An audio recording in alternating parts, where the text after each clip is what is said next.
Irreducible complexity is the recognition that many systems need multiple parts in order to perform their function. In Darwin's Black Box, as an illustration of that idea, I talked about a mousetrap, just a simple mechanical mousetrap that you can get at a hardware store.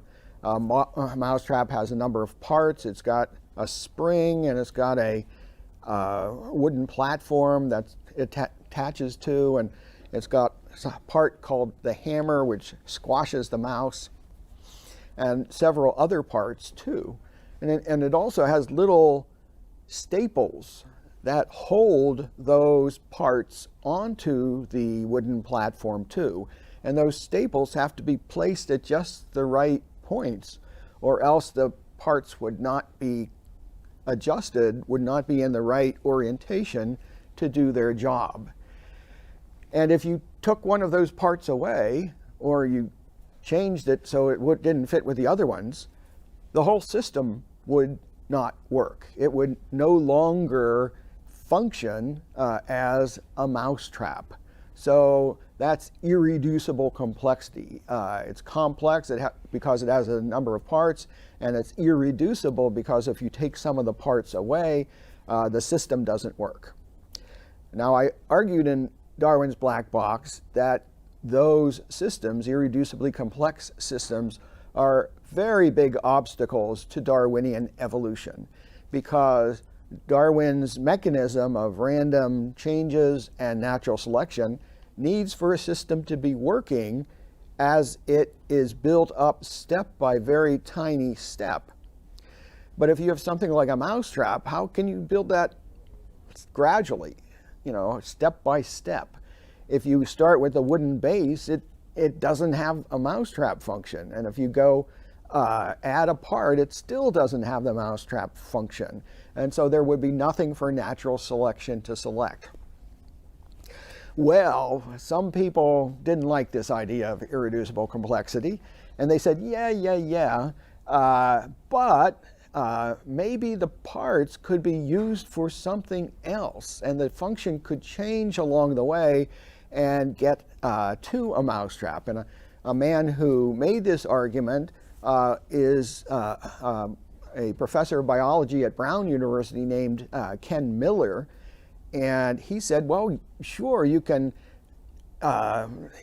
make a mousetrap all at once, but suppose you took that mousetrap. If you took off a part, you couldn't use it as a mousetrap, but he said you could use it as a tie clip. If you took off the holding bar that stabilizes the holder until a mouse comes along, it snaps shut immediately, but hey, you can use it for your tie as a tie clip.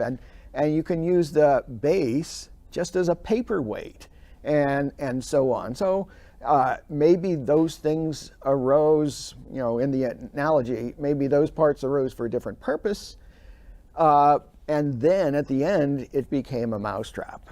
And that's an interesting idea, but the concept of irreducible complexity does not say you can't use the parts for any other purpose.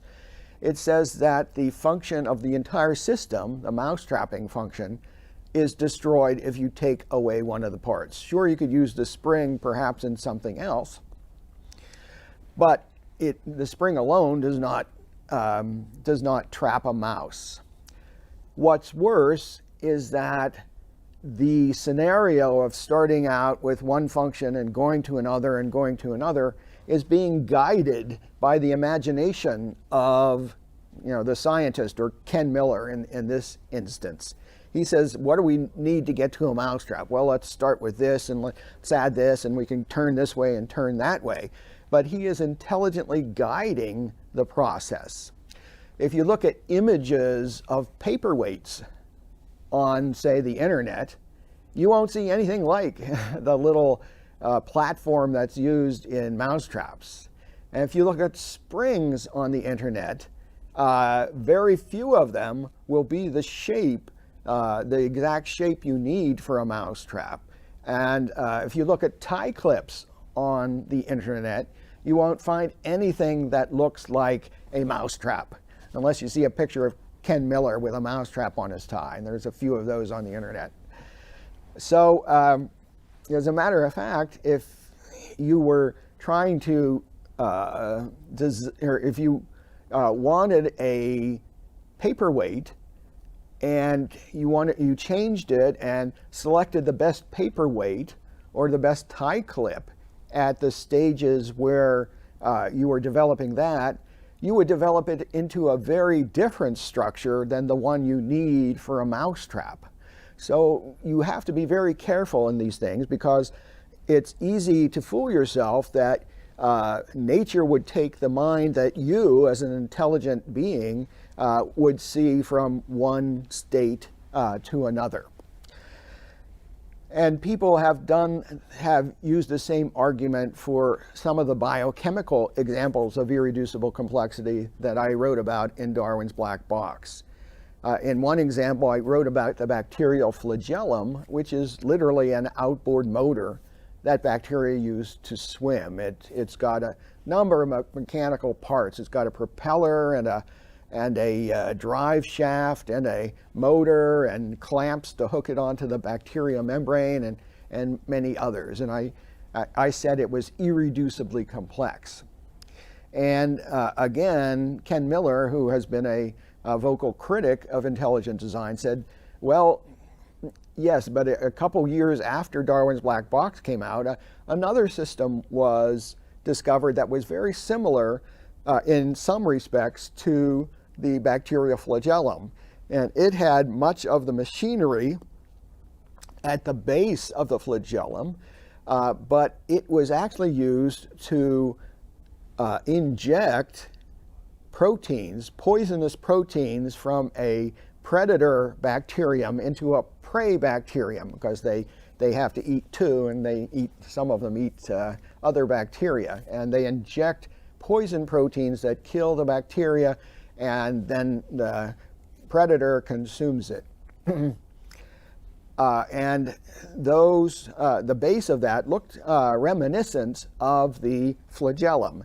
And so the argument was, I had said that the flagellum was irreducible. You take away a part and it loses its function. But hey, here we have a simplified version of it, and it works very nicely as this injector. And that argument confuses a number of points. First of all, again, irreducible complexity doesn't say you can't use parts or subsets of parts for another purpose. It says if you take away one of the parts of a system, it can't function as it did before. And the reduced system cannot function as an outboard motor like the flagellum does. The second thing is that doesn't explain where anything came from. It doesn't explain how the injector developed step by step in a Darwinian fashion. It doesn't explain, if you had an injector, how would you get to an outboard motor step by tiny step. Each of those is a horrendously difficult problem. And so it's essentially saying that this looks similar to that, so hey, maybe Darwinian processes could go from one to the other. But unfortunately, that's just an imaginative exercise, and there is no evidence that it could go even a tiny step of the way from one to the other. So it turns out that the problem of irreducible complexity that I discussed in 1996 is still a huge obstacle to Darwinian evolution. None of the examples that I wrote about in the book have been even addressed, really, in serious scientific publications. You can find some, skeptical articles on the internet or something, but in serious scientific publications, nobody has tried to explain how Darwinian processes could make the flagellum or the blood clotting cascade or intracellular transport or any of the examples. And folks who say that it's no longer a problem are just consoling themselves with very weak responses from some proponents of Darwin's theory. But in reality, the problem has not gone away, and it's not going to go away.